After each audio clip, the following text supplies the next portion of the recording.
અત્યારે છે ને સ્પેશિયલી અમેરિકા તમે હોય ને તો લોકોને તમારી લાઈફમાં એટલો બધો ઇન્ટરેસ્ટ આમ ઘરી જાય આખા.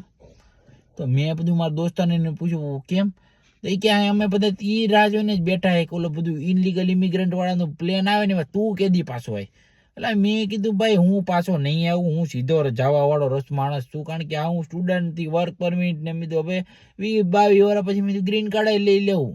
અને જેદી તેદી મેં ગ્રીન કાર્ડ અમે લેવું તો 3 જણાને હારે લેવું. કે મને કે કોનું ઈ કે. એટલે મેં કીધું મારું 20 વર્ષમાં તારે ભાભી જ મેં તો આવી જ જાય ક્યાંક, તો ભગવાને ઉપર વાળાએ રાખી જ છે અમારા ટુ, એ તો વિશ્વાસ છે. અને મેં મારા છોકરાનું હોતન તો એ કે અમે જોઈએ જ. મેં કીધું એટલે બાપ 20 વર્ષ પછી તારો છોકરો આવે ને ન બતાવું તો મને કહેજે. 20 વર્ષ પછી આપણે બાપુ ધ્યાન રાખજો, લેવાનું છે એ પાકું છે. ઓકે, આપણે બતાવી દેવાના. રાહ જોઈને બેઠા કે કઈ પાછો આવી કે ઇનલીગલી ગઈ. એટલે એ કે મફતની ટિકિટ આપે. એટલે મેં તારા બાપ મફતની નથી જોતી, તારે મારી ટિકિટ લઈને આવે. પણ તમને બધાને હું વાંધો હું રહું તો એ કયો બને રે.